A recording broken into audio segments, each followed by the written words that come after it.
नमस्कार, news brief देख रहे हैं आप और मैं हूं प्रियंका गुप्ता आपके साथ। तो चलिए शुरुआत करते हैं खबरों की। और खबरों में सबसे पहले बात करेंगे जम्मू कश्मीर के पूर्व मुख्यमंत्री और नेशनल कॉन्फ्रेंस के प्रेसिडेंट डॉक्टर फारूक अब्दुल्ला ने एक प्रेस कॉन्फ्रेंस के दौरान ईरान और इजरायल के बीच हाल ही में हुए 2 हफ्ते के सीजफायर का स्वागत किया और इसे इलाके में शांति के लिए एक पॉजिटिव और बहुत जरूरी कदम बताया। उन्होंने कहा कि कोई भी सीजफायर जो खून खराबा रोकने और बेगुनाहों की जान बचाने में मदद करे उसका स्वागत किया जाना चाहिए। उन्होंने उम्मीद जताई कि ये टेम्परेरी सीजफायर भविष्य की बातचीत और डिप्लोमेटिक कोशिशों के जरिए पक्की शांति का रास्ता बनाएगा। फारूक अब्दुल्ला ने आगे कहा कि मिडिल ईस्ट में लंबे समय तक चलने वाले झगड़े न सिर्फ इंसानी संकट पैदा करते हैं बल्कि ग्लोबल इकोनॉमी और स्टेबिलिटी पर भी बुरा असर डालते हैं। का शुक्र करना चाहता हूं कि उन्होंने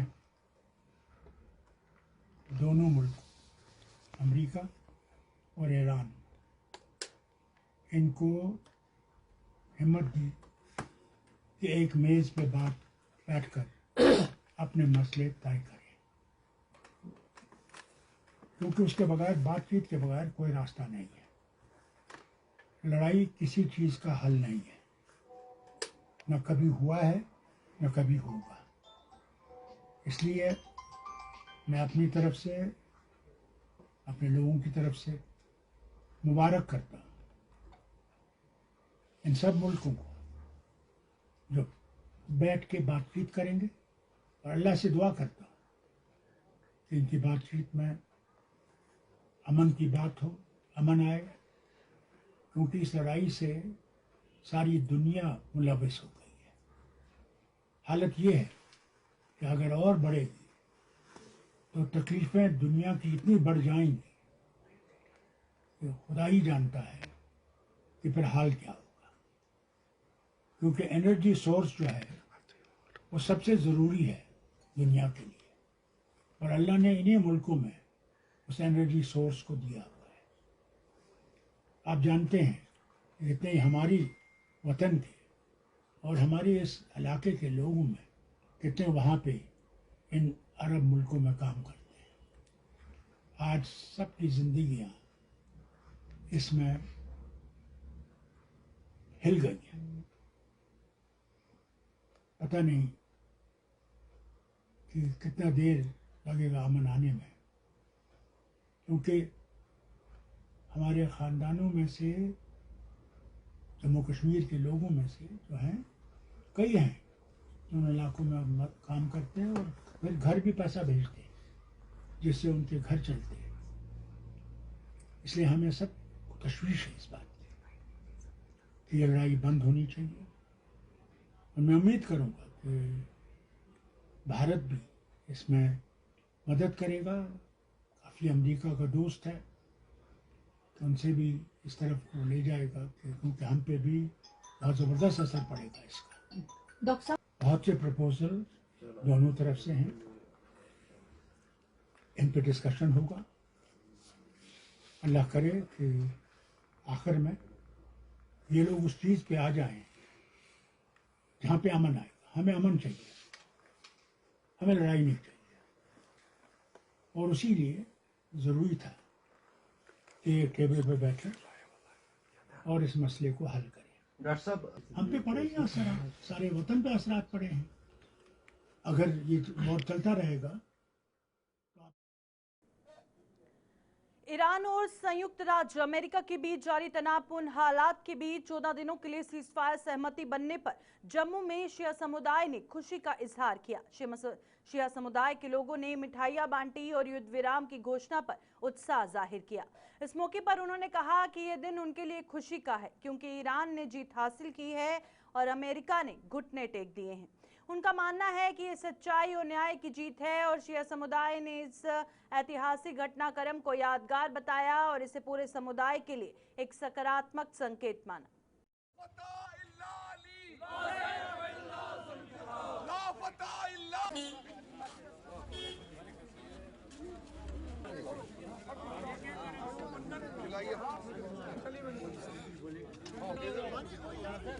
देखिए, ये जश्न जो है ये इंसानियत का जश्न है, हक की सच्चाई की पता हुई है। आज पूरी दुनिया को ये साबित हो गया कि हक हक है, जालिम जालिम है। ईरान और इसराइल और अमेरिका को जंग थी। इसराइल और अमेरिका अभी ये कहता रहा, कल तक वो कहता रहा कि हम ईरान को खत्म से नेस्त नाबूद कर देंगे, सफ़े हस्ती से मिटा देंगे, मगर आज पूरी इंसानियत की फतह हुई है। ये पूरी आलम इस्लाम की नहीं बल्कि पूरे इंसानियत का ये जश्न जो मनाए जा रहे हैं। मैं आपके टेलीविजन के मुसाफिर से अपने हिंदुस्तान की आवाम की तरफ से अपने ईरान के भाइयों के साथ यकजहती और इज़हार हमदर्दी का पैगाम देते हैं कि हम लोग हक पे खड़े हैं। आज जो ईरान ने साबित कर दिया कि करबला का जो वाक़ा हुआ था, हज़रत अली अलैहिस्सलाम ने जो करबला को खैबर को फतह करके करबला की याद ताज़ा कर दी। आज वही मौका ईरान से भी हुआ और ईरान ने साबित कर दिया कि सच्चाई का हक बोलबाला है। तो हम अपनी हिंदुस्तान की तरफ से और अपनी आवाम की तरफ से आज का ये पैगाम जो हमने यहाँ फंक्शन रखा है, खुशी का इजहार करते हैं कि हक का जो है सच्चाई का। खुश है, हमें बहुत खुशी हुई क्योंकि ईरान को उम्मत मुस्लिमा को वो जीत हुई। हमको बहुत खुशी है, हम इसमें बहुत खुश हैं। हम इतना खुश है कि हम अपने लिए अगर कुछ हम जीत जाए ना, हमें कुछ मिल जाए, इतना खुशी नहीं है। लेकिन आज खुश है, आज बहुत खुश है। हम कि बता नहीं सकते, हमारे पास जबान नहीं है मैं हम कितना खुश हो रहे हैं। आज जितना आज हुआ इतना हम कभी नहीं हुआ, हमें इतना खुशी हमें कभी नहीं मिली। बहुत खुशी हो गया। देखो हम सब मोमिन ऐसा दुआ कर रहा था, आज का हमारा दुआ कबूल हो गया। शुक्र अल्हम्दुलिल्लाह, हमेशा के लिए हमारा ईरान कामयाब हो जाए, इस्लाम कामयाब हो जाए, हम दुआ कर रहे हैं। शुक्र अल्हम्दुलिल्लाह, है ना। अभी आज सब मुस्लिम, जो मुसलमान हिंदू हो मुसलमान सब एक है। हमारा सब के लिए इंसानियत होना चाहिए कि नहीं। ईरान ने इंसानियत। जम्मू में इस बार बैसाखी का पर्व धूमधाम के साथ मनाया जाएगा। बैसाखी के पर्व पर लोग सूर्यपुत्री तवी में बोटिंग का आनंद ले सकेंगे और इसके अलावा तवी रिवर फ्रंट पर महाआरती, दंगल और लोकगीत संगीत का आयोजन होगा और लोग डोगरी व्यंजनों का भी मजा ले सकेंगे। पर्यटन विभाग के ज्वाइंट डायरेक्टर एजाज कैसर मलिक के मुताबिक ये 3 दिवसीय boating festival Jammu smart city limited, Jammu नगर निगम, पर्यटन विभाग और सिंचाई विभाग के संयुक्त प्रयास से 14, 15 और 16 अप्रैल को तवी रिवर फ्रंट पर आयोजित किया जा रहा है, जिसका उद्घाटन उपराज्यपाल मनोज सिन्हा करने जा रहे हैं। कल्चर परफॉर्मेंसेस होंगी, आर्टिस्ट की लोकल एक बेहतरीन सा कल्चरल इवनिंग है, उसको आप हमारे साथ गुजारेंगे। उसके साथ साथ बिलावर में भी एक ऐसा ही बैसाखी फेस्टिवल किया जाएगा। वहाँ पे भी जो इर्द गिर्द के लोग हैं वो आ सकते हैं और आके अपनी शमूलियत भी कर सकते हैं और इस ऐसे जो फेस्टिवल्स हैं इनमें हिस्सा ले सकते हैं। तवी रिवर फ्रंट में जो म्यूनसिपल कॉरपोरेशन है जम्मू की, स्मार्ट सिटी है, टूरिज्म डिपार्टमेंट है और ज़िला इंतज़ामिया है, हम सब लोग कन्वर्जेंस में एक बेहतरीन सा जो इवेंट है उसको प्लान किया जा रहा है। सरकार के जितने भी ये अंग हैं जिनका मैंने जिक्र किया है, इन सब का जो उद्देश्य है, जो मैंडेट है वो यही है कि एक अच्छा बेहतरीन किस्म का इंतज़ाम जो है वो जम्मू वासियों के लिए किया जाए और इसको एक एनुअल इवेंट बनाया जाए ताकि जो हमारी नेबरिंग स्टेट्स के लोग हैं वो भी यहाँ पे आएँ, अपने आप को स्पेयर करें, अपने बच्चों के साथ आएँ और एक ऐसे इवेंट का मज़ा उठाएं जो वेदर चेंज के टाइम आता है, क्लाइमेट चेंज के टाइम आता है, एग्जैक्टली जब समर्स जो है वो आने वाले हैं और विंटर्स ख़त्म हो रहे हैं। बोटिंग का इंतज़ाम किया जाएगा, तवी आरती का इंतज़ाम किया जाएगा और टूरिज़्म जो है उसके साथ कोलैब करेगा जीएमसी के साथ, स्मार्ट सिटी के साथ। आप लोगों से ये गुजारिश है कि आप इस इवेंट को अच्छे से कवर भी करें और लोगों तक ये बात पहुंचाएं कि इसमें भरपूर मात्रा में शिरकत करें और जिस तरह लोगों ने पिछली बार इस इवेंट को बड़ा सराहा था, बड़ा अप्रिशिएट किया था, इस बार भी मुझे यकीन है कि एक बेहतरीन। रामबन जिले में सरकारी स्कूलों की स्थिति दिन ब दिन बिगड़ती जा रही है। हाई स्कूल हदरोग में टीचरों की भारी कमी ने स्थानीय लोगों को परेशान कर दिया है। ये स्थिति शिक्षा व्यवस्था की लचर स्थिति को उजागर करती है और वहीं मोबाइल प्राइमरी स्कूल परलंका की भी स्थिति चिंताजनक है। स्कूल को बंद कर दिया गया है क्योंकि यहाँ के एकमात्र टीचर ने रिटायर हो गया था और इससे गाँव के बच्चों का भविष्य अनिश्चित हो गया है और लोग अधिकारियों से स्कूल को फिर से शुरू करने की अपील कर रहे हैं। ये इस बात का प्रमाण है कि रामबन जिले में शिक्षा के क्षेत्र में सुधार की सख्त जरूरत है।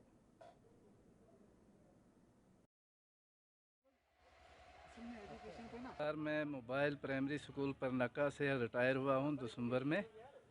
तो अब तो मैं घर बैठ गया हूँ, लेकिन वहाँ जो है टीचर मेरी जगह कोई नहीं आया। वहाँ के वालिदैन अभी तक भी फ़ोन कर रहे हैं कि स्कूल किस वजह से बंद है। स्टाफ या टीचर ना होने की वजह से वो स्कूल बंद है और बच्चे इधर उधर की ठोकरें खा रहे हैं। कभी धमकुंड जाते हैं, कभी यहाँ आते हैं। छोटे छोटे बच्चे हैं, आपको पता है मोबाइल स्कूल में और प्राइमरी स्कूल में छोटे बच्चे होते हैं। तो इसलिए हमारी एजुकेशन डिपार्टमेंट से यही एक रिटायर उस्ताद होने के नाते से अर्ज़ है कि वहाँ कोई टीचर भेजा जाए ताकि उन बच्चों का मुस्तकबिल रोशन हो। हमारा कहना इतना सा है कि हमारे स्कूल में स्टाफ की कमी है। स्टाफ जो यहाँ से ले जाते हैं उनको अटैच करके वापस यहाँ पे कोई दोबारा दिया नहीं जाता। हमारे यहाँ पर लंका में एक स्कूल है, मोबाइल स्कूल, उसमें एक टीचर रिटायर हुआ, वो स्कूल ही बंद हो गया। और उसके बाद बहुत सारे स्कूल हैं जहाँ पे स्टाफ की कमी है। बेचारे गरीब मजदूरों के बच्चे पढ़ते हैं, वो स्कूल जाते हैं मगर वहाँ पे पढ़ाई नहीं होती। अब आप चाहते क्या? चाहते ये हैं कि भाई जहाँ जहाँ जो टीचर अटैच है उनको वापस दिया जाए या उनकी जगह दूसरा कोई टीचर दिया जाए। श्रीलंका का जो स्कूल है उसको दोबारा से बहाल किया जाए। हमारा मुतालबा ये है कि हमारा सर यहाँ पे हाई स्कूल हडोग है सर। यहाँ पे सर 16 टीचर हैं, जिनमें से 5 टीचर 5 बाकी सर 11 वैकेंसियाँ खाली पड़ी हुई हैं सर। यहाँ पे साइंस का टीचर नहीं, और यहाँ पे सर इसी साल सर 10 टीचर यहाँ से ट्रांसफ़र हुए हैं और 10 टीचरों की जगह एक भी टीचर यहाँ पे नहीं आया सर। और यहाँ से 4 से 5 टीचर हैं और सर यहाँ पे 250 से 300 बच्चा है सर। यहाँ पूरे ही हम सुंबड़ हडोग की बात करते हैं कि कहीं भी किसी भी स्कूल में सर स्टाफ नहीं है। यहाँ पे यूपीएससी मेघदार है सर, वहाँ पे 100 बच्चा है और वहाँ पे एक टीचर है सर। यहाँ पे वो एक टीचर स्कूल में रहे या सर अपने दफ्तर का काम करे। मिडिल स्कूल ज्वारी है, वहाँ पे भी 250-300 बच्चे हैं सर, 3 टीचर हैं। हाई स्कूल सुंबड़ में खस्ता हालत है सर। कहीं भी ये जो हमारा सुंबड़ हडोग 3 पंचायत है, यहाँ पे एजुकेशन का सर जनाजा ही निकल गया है। यहाँ पे बच्चे सिर्फ यूनिफॉर्म लगा के स्कूल में जाते हैं और वापस आते हैं। यहाँ से बेहतर है यहाँ पे जो गवर्नमेंट ने जो वो कोई गधे का लोन दे रहे हैं जो 50-50 लाख रुपए आज कल निकला है। तो मुझे लगता है कि आए दिनों में यहाँ पे वही जो स्कीम गधे वाली है, यहाँ पे जो हमारे बच्चे हैं वही करेंगे। और हम सीधा एजुकेशन डिपार्टमेंट को एक अल्टीमेटम देते हैं कि विद इन 1 वीक के अंदर यहाँ पे हमारे सुंबड़ हडोग खास करके हाई स्कूल हडोग में अगर स्टाफ नहीं मिलता है तो हम प्रोटेस्ट करेंगे, हम बच्चे लेकर। जम्मू श्रीनगर नेशनल हाईवे बंद होने के कारण कश्मीर की ओर जाने वाली गाड़ियों को उधमपुर में रोक दिया गया है। रामबन जिले में हुए ताजा भूस्खलन के बाद से यातायात बहाल नहीं हो पा रहा और उधमपुर के जखैनी चौक पर कश्मीर जाने वाली सभी छोटी और बड़ी गाड़ियों का भारी जमावड़ा देखने को मिला। यात्री परेशान हैं और प्रशासन ने स्थिति को जल्द ठीक करने की कोशिशें तेज कर दी हैं। हाईवे को फिर से खोलने के लिए बचाव दल काम कर रहे हैं, लेकिन रास्ता साफ होने में अभी समय लग सकता है। यात्री सुरक्षा की दृष्टि में सख्त दिशा निर्देशों का पालन कर रहे हैं। मैं इस वक्त ठीक जम्मू कश्मीर राष्ट्रीय राजमार्ग पर जखैनी चौक पर मौजूद हूं और जिस तरह से लगातार आज दूसरा दिन है और दूसरे दिन भी जम्मू कश्मीर राष्ट्रीय राजमार्ग पूरी तरह से यातायात के लिए बंद है।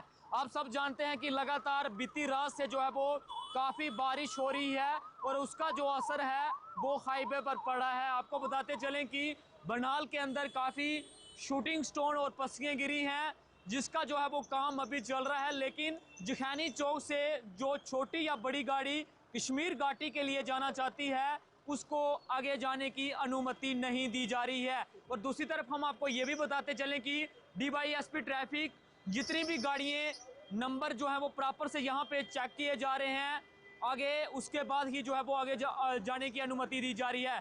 DYSP ट्रैफिक हैं, इनसे भी हम बात करने का प्रयास करेंगे कि अभी कितना टाइम जो है वो हाईवे पर को खुलने के लिए लग सकता है। सर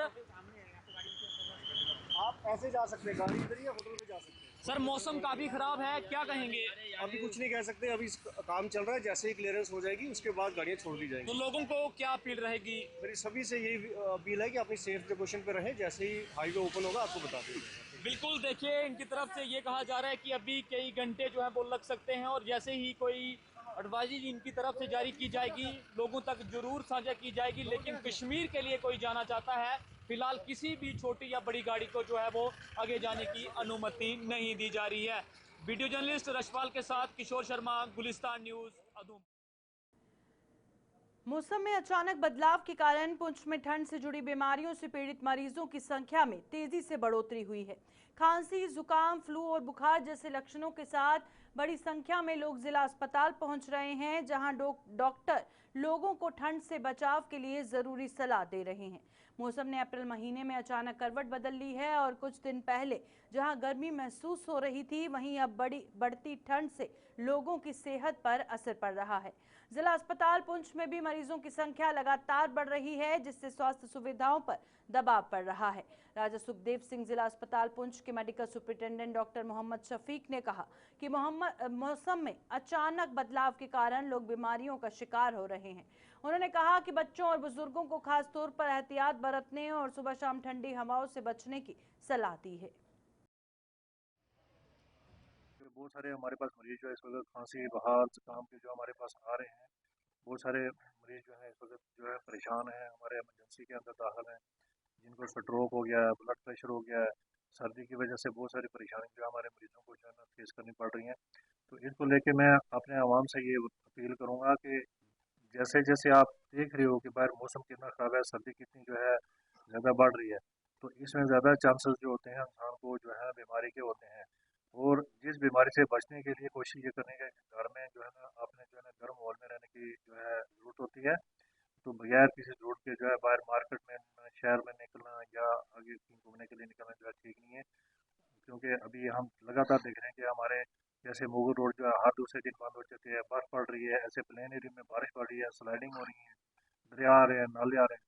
बहुत सारे खदशे जो हैं इससे जो है ना बीमारी के जो हमारे यहाँ जो है ना बढ़ जाते हैं। तो इसको जो लेके तो हमने कोशिश ये करनी है कि हमने घर में जो है ना गर्म माहौल में रहना, बाहर जो है बगैर के नहीं निकलना है। इसके अलावा जितने भी जो है लोग हमारे जो हैं कमज़ोर हैं, बीमार हैं या बुज़ुर्ग हैं या बच्चे हैं, जो बीमार की वजह से जिनको ज़रूरत है कि टीपी जो है सहूलत की उनको ज़रूरत है, वो हमारे हॉस्पिटल के अंदर हैं। कैबिनेट मंत्री जावेद अहमद राणा ने आज मेंढर में 2 दिवसीय निःशुल्क चिकित्सा शिविर का उद्घाटन किया। इस शिविर का आयोजन कैथरीन केली मेमोरियल चैरिटेबल सोसाइटी और अल-फैज़ान चैरिटेबल ट्रस्ट के सहयोग से किया गया था। इस अवसर पर मंत्री ने आयोजकों की सराहना की और कहा कि ऐसे प्रयास सीमांत और दूरदराज इलाकों में स्वास्थ्य सेवाओं को सुलभ बनाने में महत्वपूर्ण भूमिका निभाते हैं। उन्होंने ये भी बताया कि ऐसे कार्यक्रमों से प्राथमिक स्वास्थ्य देखभाल प्रणाली को मजबूत किया जा सकता है, खास तौर पर उन क्षेत्रों में जहां चिकित्सा सुविधाओं का अभाव है। मैं मशकूर हूँ डॉक्टर अबू आदिल जी और उनकी पूरी मेडिकल टीम का। एक इंटरनेशनल लेवल की एक सोसाइटी जो है कैली मेमोरियल ट्रस्ट के नाम से with collaboration of Al-Faizan charitable trust Mendhar में 2 रोज़ा मेडिकल फ्री कैंप जो है ऑर्गेनाइज किया है। और एक ऐसी सोसाइटी और ऐसी ऑर्गेनाइजेशन जो इंटरनेशनल लेवल पे काम करती है और डॉक्टर्स की टीम जो है वो भी डॉक्टर अबू आदिल जो हैं वो भी एक बैनुल-अक़वामी सतह पे इन्होंने काम किया है मेडिकल फील्ड में। काफ़ी अरसे से मैं ये चाहता था कि इस एरिया में कोई मेडिकल कैंप हो और तिब्बी लिहाज से भी मेंढर के लोगों का जो है जायजा लिया जाए। यहाँ हर तरह का जायजा इससे पहले हमने लिया है सियासी तौर पे। देखिए ये एक बड़ी बात है और आज का दिन हम सब के लिए और मेंढर के अवाम के लिए बड़ा दिन है। कैली मेमोरियल सोसाइटी एक इंटरनेशनल ऑर्गेनाइजेशन जो है जो बैनुल-अक़वामी सतह पे जो है वो काम करती है, वो आज मेंढर में पहुंची है in collaboration with Al-Faizan charitable trust, जिसका मैं चेयरमैन हूँ। मैंने इनसे गुजारिश की थी आज से 2 महीने कबल कि मेंढर में जो है एक फ्री मेडिकल कैंप होना चाहिए और वो आज यहाँ पहुँचे हैं। मेंढर के लोगों के लिए ये बड़ा अच्छा स्टेप था कि यहाँ पे आज मैंने देखा कि बड़े दूर दराज से लोग जो हैं, फार फ्लंग एरिया से लोग जो हैं वो यहाँ पे आए और लोगों को मेडिसिन दी गई है और लोगों को चेकअप किया गया है। यहाँ पे बहुत सारे लोग जो हैं हर इलाका जात से लोग आए हैं और अपना अपना ट्रीटमेंट करवा रहे हैं। ये मैं इस पे उधमपुर स्थित सीआरपीएफ 137 बटालियन द्वारा सरकारी हाई सेकेंडरी स्कूल के विद्यार्थियों के लिए एक सप्ताह का भारत दर्शन टूर आयोजित किया गया। 5 दिवसीय इस टूर में 20 विद्यार्थियों को जम्मू से बनारस भेजा गया, जहां वे प्राचीन ऐतिहासिक धरोहरों का अवलोकन कर भारतीय संस्कृति की जानकारी प्राप्त करेंगे। इस टूर से विद्यार्थी बहुत उत्साहित हैं और उन्होंने सीआरपीएफ 137 बटालियन का आभार व्यक्त किया है। इस अवसर पर विधायक पवन कुमार गुप्ता और उधमपुर रियासी रेंज के डीआईजी शिव कुमार शर्मा भी मौजूद थे।